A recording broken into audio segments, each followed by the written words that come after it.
Hello दोस्तों, welcome to my channel civil service mania. मैं स्निग्धा।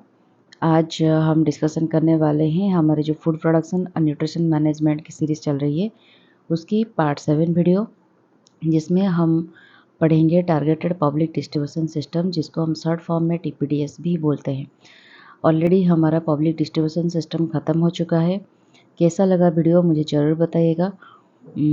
इसका एक पार्ट है पब्लिक डिस्ट्रीब्यूशन सिस्टम रिफॉर्म होके बना था टारगेटेड पब्लिक डिस्ट्रीब्यूशन सिस्टम, और क्यों बना था और कैसे बना था और उसके बेनिफिट क्या है, क्या एडवांटेज लैक क्या है इसका, और कुछ वे फॉरवर्ड हम देखेंगे। तो चलिए शुरू करते हैं।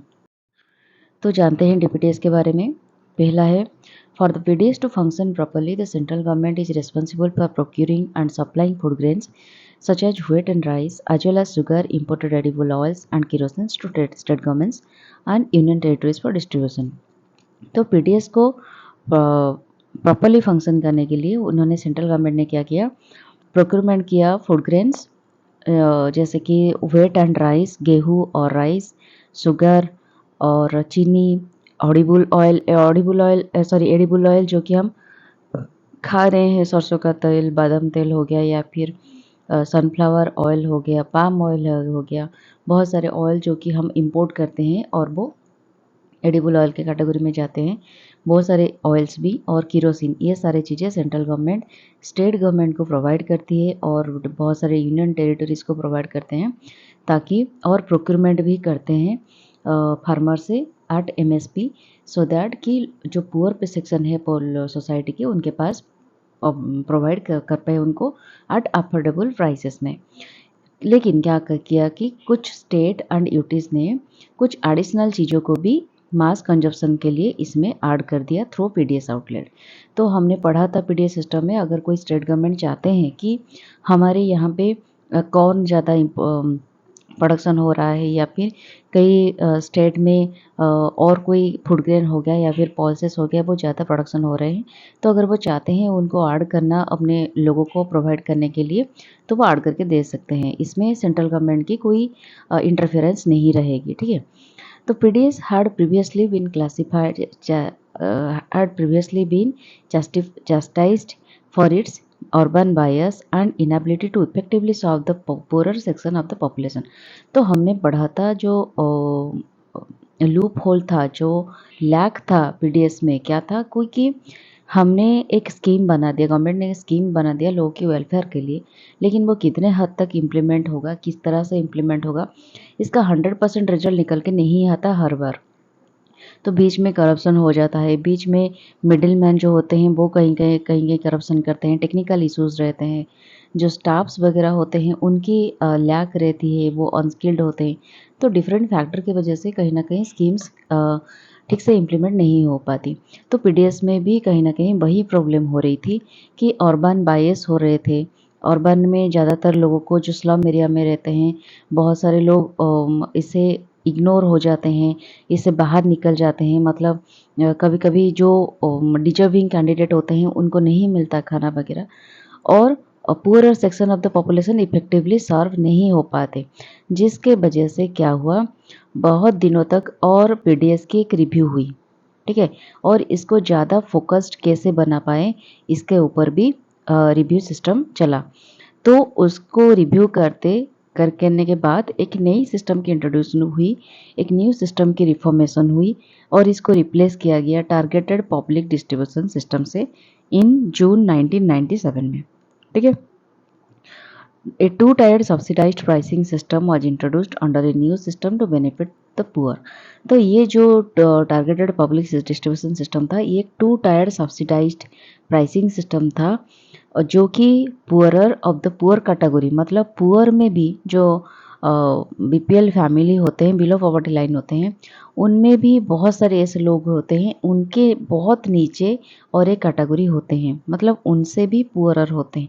पुअर मतलब क्या, जो अपने बेसिक नेसेसिटीज़ को फुलफिल कर लेते हैं, लेकिन बाकी कुछ चीज़ों के लिए उनके पास पैसे नहीं होता, जैसे कि एजुकेशन हो गया, अच्छी क्लोथिंग हो गई, अच्छी खाना, स्टेपल फूड तो वो पा लेते हैं, 2 वक्त की खाना तो मिल जाता है, लेकिन बाकी सब फुलफिल करने के लिए उनके पास पैसे नहीं होते, वो होते हैं पुअर कैटेगरी। लेकिन poorer of the poor section होते हैं जिनको 2 वक़्त की रोटी भी ठीक से नहीं मिलती, 2 वक़्त की खाना भी ठीक से नहीं खा पाते वो।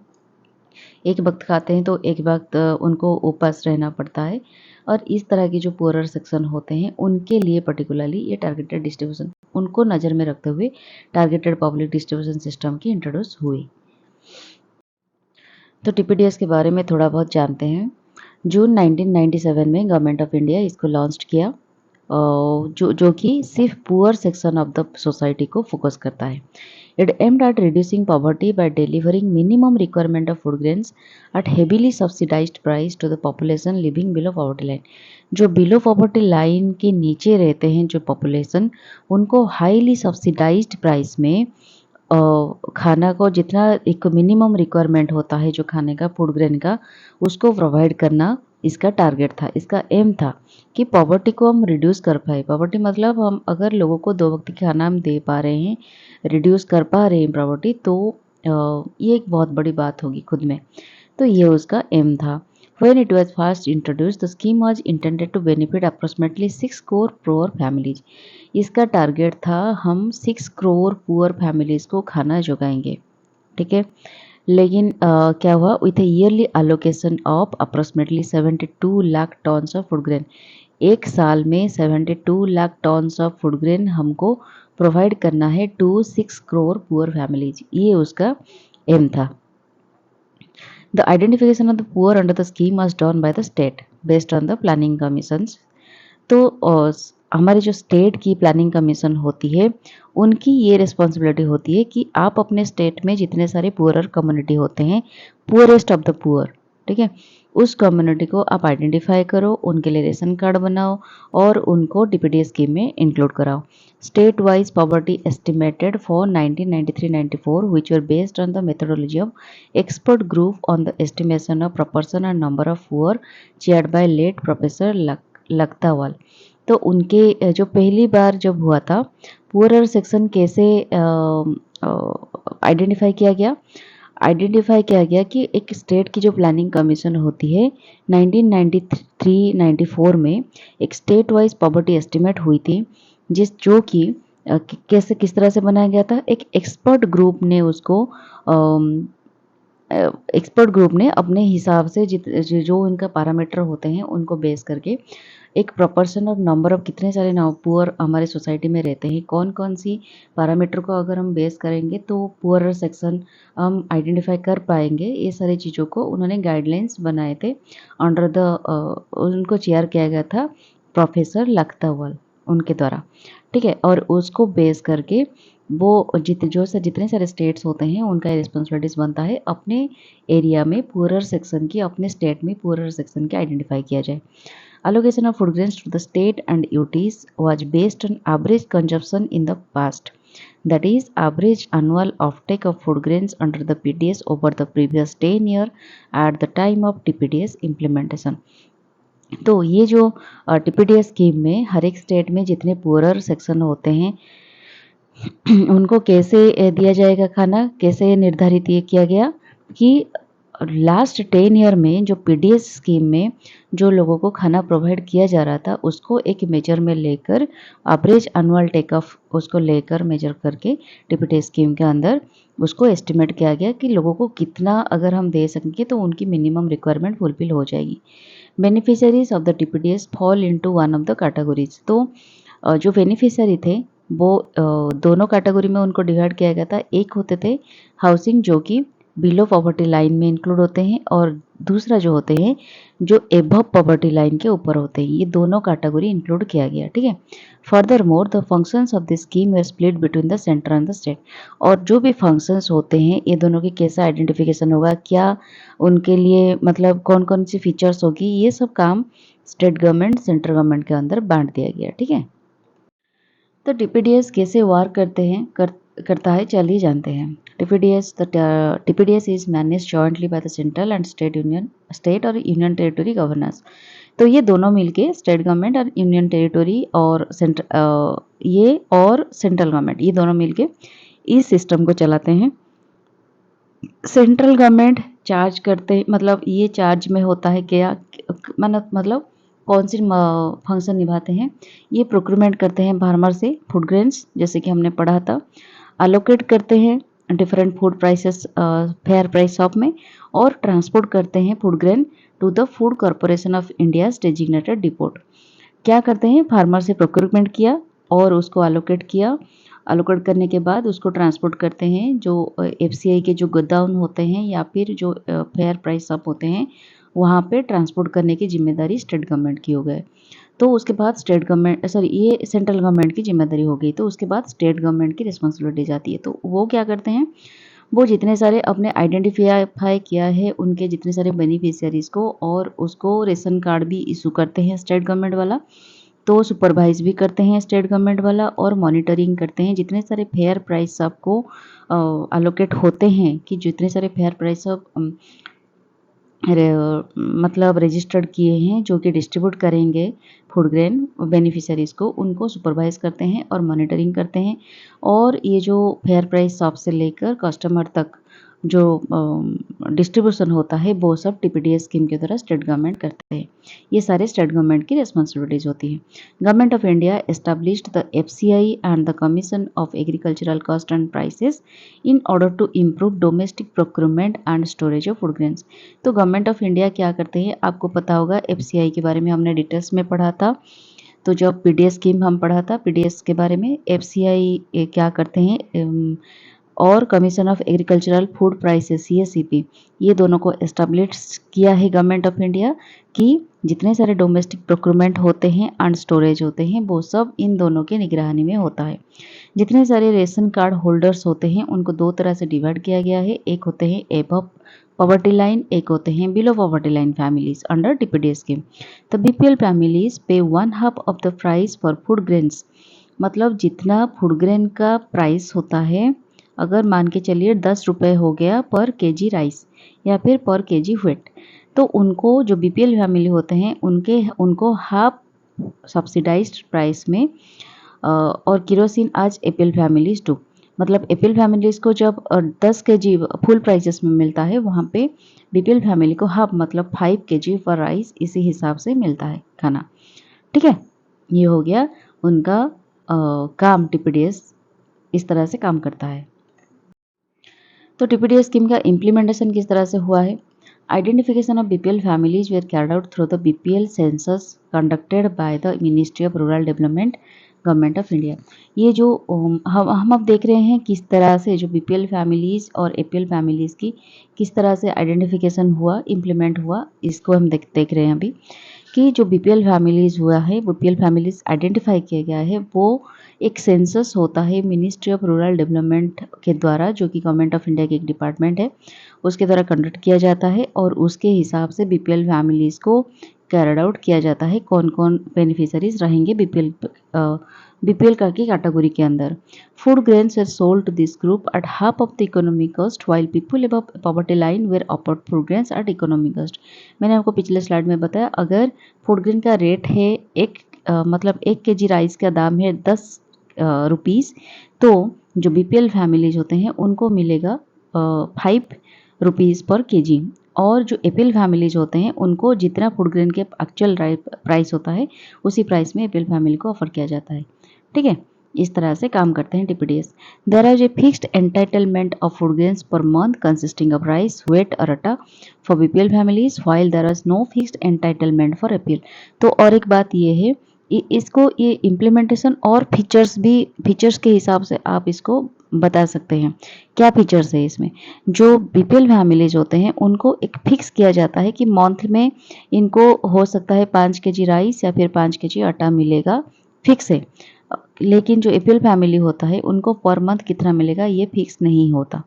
ठीक है, a supplementary food security scheme was launched in the year 2000 to cater to the poorest of the poor stratum of the society, namely Antyodaya Anna योजना।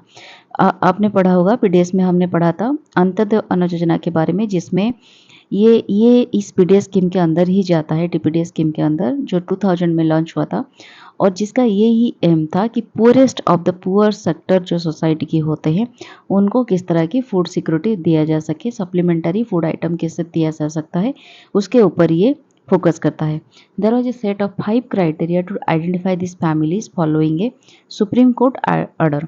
सुप्रीम कोर्ट के ऑर्डर के हिसाब से 5 क्राइटेरिया रहता है इनको आइडेंटिफाई करने के लिए इस फैमिलीज को, ठीक है।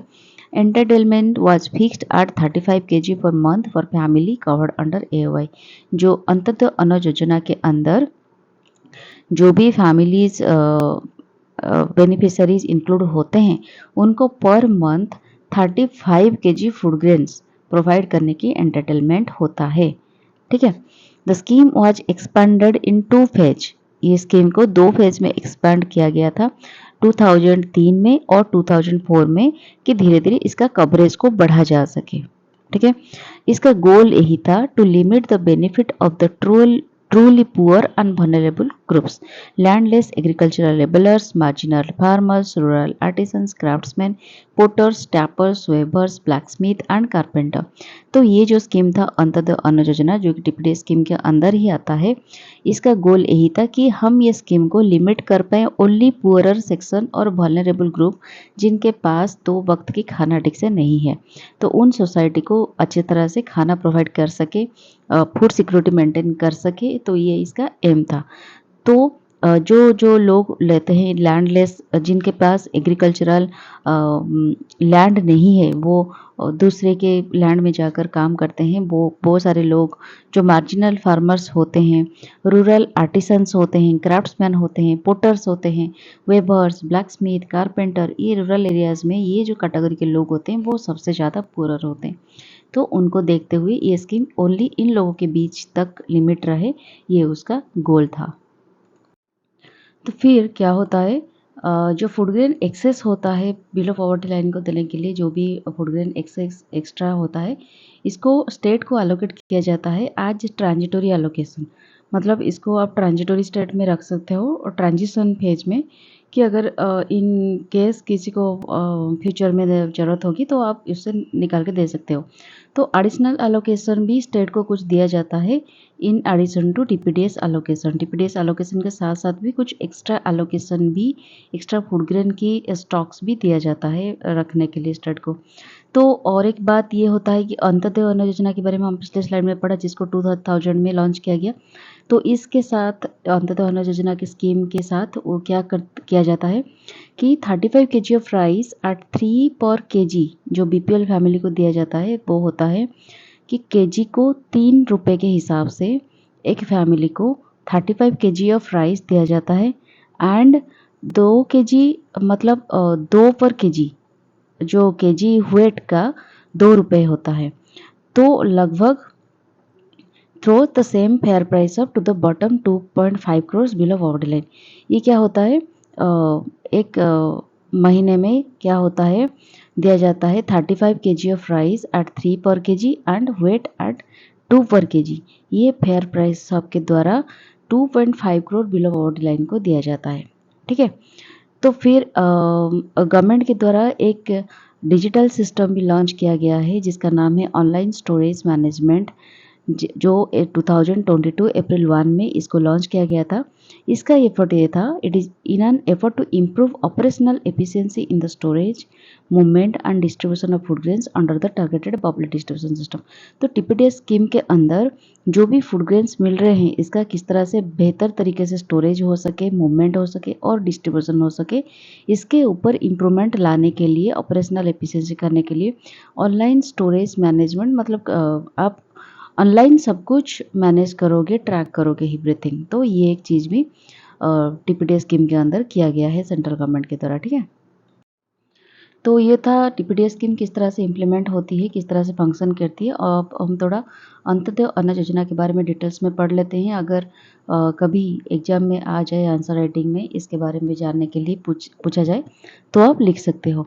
Introduced for making the TPDS aims to reduce hunger among the poorest segment. तो ये बीपीएल पॉपुलेशन में, बिलो पॉवर्टी लाइन पॉपुलेशन में जो भी पुअरर कैटेगरी है, सबसे उनसे भी बहुत पुअरर है, उनको उनकी हंगर को रिड्यूस करने के लिए ये टीपीडी स्कीम इंट्रोड्यूस किया गया था, ठीक है। टीपीडी स्कीम के अंदर इसको इंट्रोड्यूस किया गया था, ठीक है।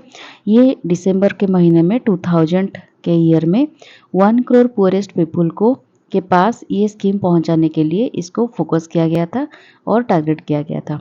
इसके तहत क्या होता है, हेवीली बीपीएल फैमिली, जो पुअरेस्ट फैमिली होते हैं बीपीएल फैमिली में, बिलो पॉवर्टी लाइन में भी जो उससे बिलो पॉवर्टी लाइन के नीचे भी जो बहुत ज़्यादा पुअरर है, उन कैटेगरी के लोगों के लिए हेवीली सब्सिडाइज्ड रेट में, जैसे कि व्हीट को, गेहूं को आप पर केजी 2 रुपये और राइस पर केजी 3 रुपये के हिसाब से इनको मिलती है।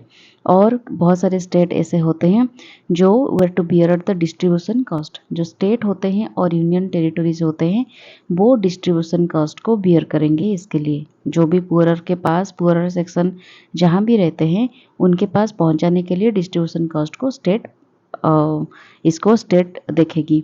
जो डीलर के पास किस तरह से पहुंचेगा, फिर रिटेलर मार्जिन्स किस तरह से पहुंचेगा, ट्रांसपोर्टेशन कॉस्ट कैसे होगा, ये सब स्टेट देखेगी। ये जो चीज़ था ये 2000 में लॉन्च किया गया था, लेकिन इम्प्लीमेंट हुआ, इफेक्टिव हुआ 2002 अप्रैल 1 में। ठीक है। The issue scale was increased from 25 kg for family per month to 35 kg। 2002 में इसको जो स्केल था 35 kg था पर मंथ, लेकिन इसको 25 kg पर मंथ पहला था, उसके बाद 25 kg से उसको इंक्रीज करके 35 kg पर फैमिली पर मंथ कर दिया गया। ठीक है। Since then AOY scheme was grown to cover 2.5 crore of the poorest of the poor household. तो 1 करोड़ पहले था, 1 करोड़ पॉपुलेशन तक पहुंचाना है डिस्ट्रीब्यूशन। उसके बाद जो सेकेंड टर्म आया उसका 2.5 करोड़ तक बढ़ा दिया गया पॉपुलेशन। 2003 एंड 4 में AOY स्कीम को एक्सपेंड कर दिया गया by adding another 50 lakh BPL house holds, जो कि विडोज होंगे। जिस बीपीएल फैमिली को, जो पुअरर फैमिली को लीड करते होंगे, उनके अगर उनके घर में कोई विडोज वगैरह रहते होंगे, वो लोग कोई भी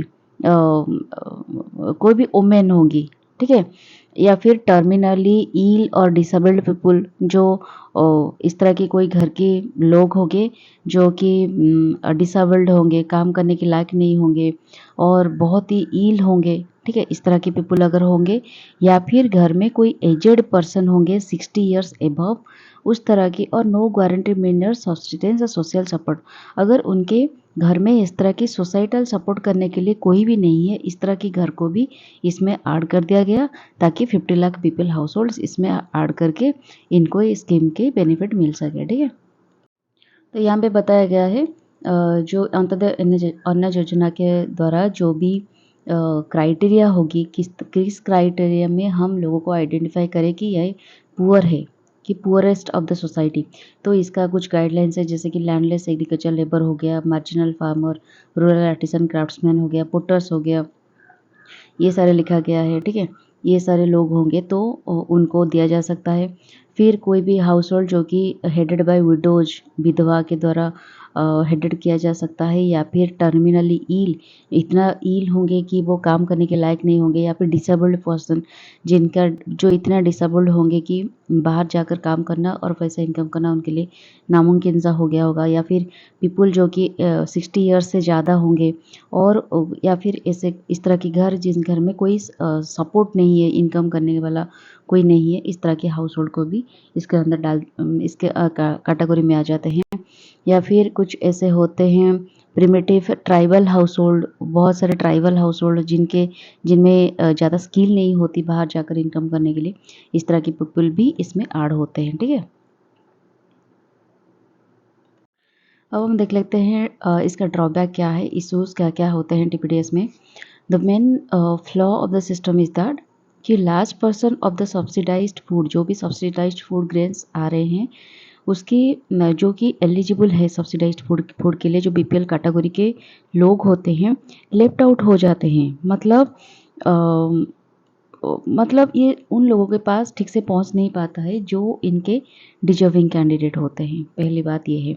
और सेकंड बात ये है कि बीपीएल कैटेगरी में जो भी इंक्लूजन होते हैं ये सोलेली इकोनॉमिक होते हैं। मतलब इसको देखा गया है कि जिनके पास पैसा नहीं है या इनकम फैसिलिटीज़ नहीं है, हमने देखा ना जिस तरह की आइडेंटिफाई किया गया है किस तरह की बीपीएल फैमिली होते हैं, जबकि हमारे जो नेशनल इनकम डाटा है वो अभी तक फ्रिक्वेंटली ओवरस्टेटेड नहीं हुआ है या अंडर रिपोर्टेड है। अभी तक ठीक से नेशनल इनकम डाटा को ठीक से रिपोर्ट नहीं किया गया है। लेकिन ये बीपीएल फैमिली किस आधार पर बनाया जाता है ये अभी तक ठीक से मतलब ये कन्फ्यूजिंग होकर रह गया है। पहले तो बात ये है और सेकंड बात ये है कि कुछ लोग ऐसे होते हैं जिनका पॉलिटिकल कनेक्शन होता है अच्छी खासा, तो वो लोग बीपीएल नया होते हुए भी उनके पास अच्छी खासी सबको सुविधा होते हुए भी उनको इंक्लूड कर दिया जाता है करप्शन करके बीपीएल फैमिली में। और सेकंड बात ये है जो भी large number of poor families जो कि बीपीएल फैमिली से बिलोंग करते हैं उनको एपीएल कैटेगरी में डाल दिया जाता है, जिसके वजह से उनको ठीक से सब्सिडाइज्ड फूड ग्रेन्स नहीं मिल पाता टीपीडीएस स्कीम के अंदर। ये एक ड्रॉबैक होती है। तो थर्ड बात ये कह रहे हैं कि बहुत सारे ऐसे बीपीएल फैमिलीज होते हैं जो कि इनकम क्राइटेरिया में ग्रेजुएट हो चुके हैं। मतलब एक वक्त था जो कि बीपीएल फैमिली में वो थे और अभी ग्रेजुएट हो चुके हैं, मतलब वो इनकम उनका ठीक-ठाक अच्छा खासा हो चुका है, शायद कोई बेटे होंगे या फिर बेटी होंगी या फिर इनकम की कुछ पंथा वो अपना चुके हैं जिसकी वजह से उनका इनकम अच्छा खासा हो चुका है। लेकिन अभी तक भी वो बीपीएल फैमिलीज़ के कैटेगरी में इंक्लूड हुए हैं और अभी तक भी वो सब चीज़ें बेनिफिट पा रहे हैं। वो एक प्रॉब्लम ड्रॉबैक है। फोर्थ जो है ड्रॉबैक वो ये है कि ये स्कीम के अंदर टीपीडीएस स्कीम के अंदर नो एग्जिट बटन है, लेकिन एंट्री बटन है। मतलब एंट्री बटन है, एग्जिट के बटन नहीं है। मतलब इसका मतलब ये है कि कोई अगर आ जाता है making the government an ever increasing liability. मैं समझाती हूँ इसका मीनिंग क्या है कि अगर कोई आ रहा है बेनिफिशियरी बीपीएल कैटेगरी में आ गया है तो उसका सिस्टम ऐसे चलता रहेगा। वो हर एक साल हर एक ईयर सब्सिडाइज्ड फूड ग्रेन पाता रहेगा। लेकिन क्या होता है, कई बार क्या होता है टाइम चलते चलते रोज़गार का पंथा आ जाता है। फैमिली में कोई ना कोई रोज़गार कर लेता है, इनकम कर लेता है अच्छा खासा। तो जो बीपीएल फैमिली की जो कैटेगरी होते हैं वो इंक्रीज हो जाता है। लेकिन यहाँ पे क्या होता है, अगर कोई बीपीएल फैमिली के अंदर आ गया है और उसको मिल रहा है अच्छा खासा सब्सिडाइज, वो यहाँ से एग्जिट नहीं करता या फिर इसको अपग्रेड करके एग्जिट नहीं किया जाता उनको।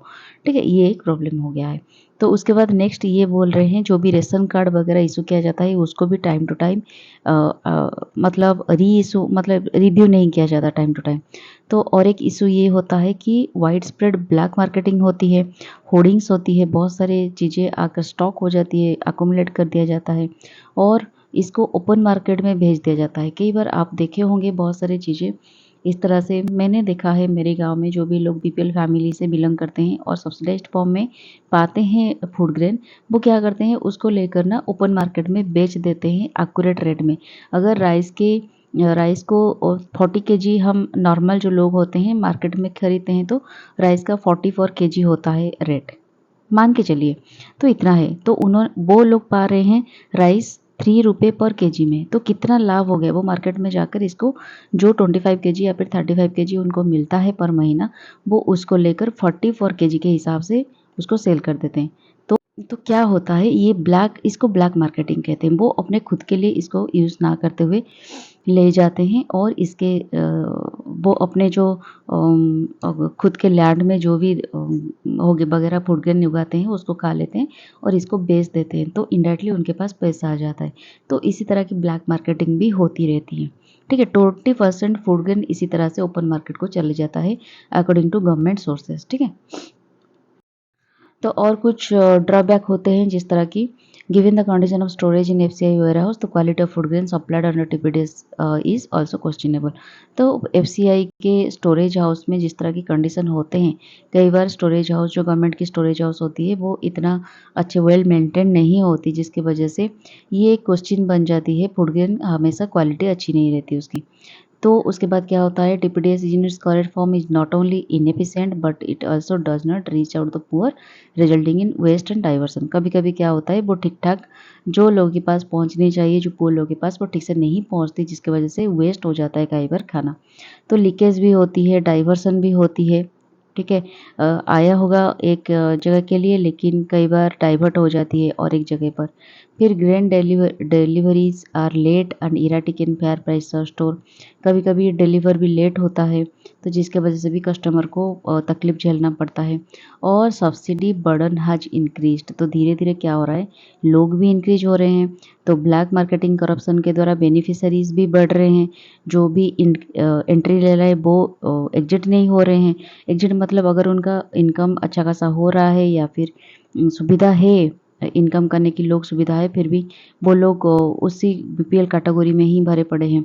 तो इसके साथ क्या हो रहा है, हर एक साल लोग नई लोग इसमें एंट्री हो रहे हैं, तो कहीं ना कहीं गवर्नमेंट के ऊपर सब्सिडाइज्ड बर्डन बढ़ रहा है। ठीक है, तो ये बहुत सारे ड्रॉबैक थे जो कि टीपीटी स्कीम के अंतर्गत होते हैं। तो अब हम देखेंगे इसका वे फॉरवर्ड क्या हो सकता है। तो जो food and supply civil supplies department होते हैं, उनको एक विजिलेंस की ज़रूरत होती है। आई मीन वो एक कीप निगरानी रख सकते हैं, स्ट्रॉन्ग निगरानी, जो कि फूड फेयर प्राइस शॉप के ऊपर वो अच्छी तरह से फंक्शन कर रहे हैं कि नहीं, या फिर वो सब्सिडाइज्ड फूड ग्रेन्स को ठीक से डाइवर्ट कर रहे हैं कि नहीं लोगों के पास, या फिर ओपन मार्केट भी डाइवर्ट हो रहा है। ये सब चीज़ों की एक स्ट्रॉन्ग निगरानी रखने की ज़रूरत होती है। फिर और एक जो एपीएस डीलर होते हैं, वो ठीक से वर्किंग आवर के टाइम पे अपने स्टिपुलेटेड टाइम के अंदर वो अपने काम ठीक से कर रहे हैं कि नहीं, डिस्ट्रीब्यूशन कंप्लीट कर रहे हैं कि नहीं, बहुत सारी चीज़ों को भी ठीक से देखने की ज़रूरत है। अगर कोई ठीक से नहीं कर रहा है तो उनके लिए कड़ी से कड़ी कार्रवाई कर लेना चाहिए। फिर जो डाटा स्टोर होती है, वो डाटा को कहीं न कहीं कंप्यूटराइज़ करने की ज़रूरत होती है, जो जिसकी वजह से ट्रांसपेरेंसी, एक अच्छी खासी ट्रांसपेरेंसी मेंटेन हो पाए। फिर फोर्थ ये होता है, जो इम्प्लीमेंटिंग अथॉरिटीज़ होते हैं, उनके लिए कैपेसिटी बिल्डिंग प्रोग्राम, ट्रेनिंग, ये सब फैसिलिटीज़ होनी चाहिए टाइम टू टाइम, जिसके वजह से अपग्रेड होंगे वो लोग, किस तरह की लोगों के पास फूड पहुँचाया जाए, बेनिफिशरीज़ को किस तरह से टैकल किया जाए, ये सारी चीज़ें। फिर जो लीकेज हो रहे हैं उसको प्लग करने की ज़रूरत होती है। फिर जो पीडीएस में जो खाना प्रोवाइड किया जा रहा है, उसके न्यूट्रिशनल स्टेटस को बढ़ाने के लिए बायो फोर्टिफाइड फूड्स की भी इंट्रोड्यूस करनी चाहिए खाने के अंदर, ताकि जो वाइड स्प्रेड मालन्यूट्रिशन की प्रॉब्लम चल रही है इंडिया पे, वो कहीं ना कहीं इसके अंदर कवर हो जाए और लोगों की इस तरह की प्रॉब्लम फेस ना करना पड़े। तो ये सारे थोड़े वे फॉरवर्ड हो गए। तो आप चाहे तो और कुछ भी ऐड कर सकते हैं अगर आपके दिमाग में आ रहा है। तो इसके साथ हमारा टीपीटीएस स्कीम भी ख़त्म होता है। तो नेक्स्ट हम पढ़ेंगे आगे, उसके बाद बढ़ेंगे। काफ़ी दिनों में, काफ़ी कम दिनों में हम कंप्लीट कर लेंगे इस चैप्टर को, इस सीरीज़ को। तो कैसा लगा वीडियो मुझे ज़रूर बताइएगा। Stay tuned with new videos for new videos. अगर आपको पीडीएफ चाहिए तो मुझे कमेंट बॉक्स में बताएगा, मैं टेलीग्राम में लिंक दे दूँगी, वहाँ पे जाकर सब्सक्राइब कर लीजिएगा मेरे चैनल को, और वहाँ पे पीडीएफ डाउनलोड कर लीजिएगा। ठीक है, तो आज के लिए इतना ही। Tata, bye bye and take care.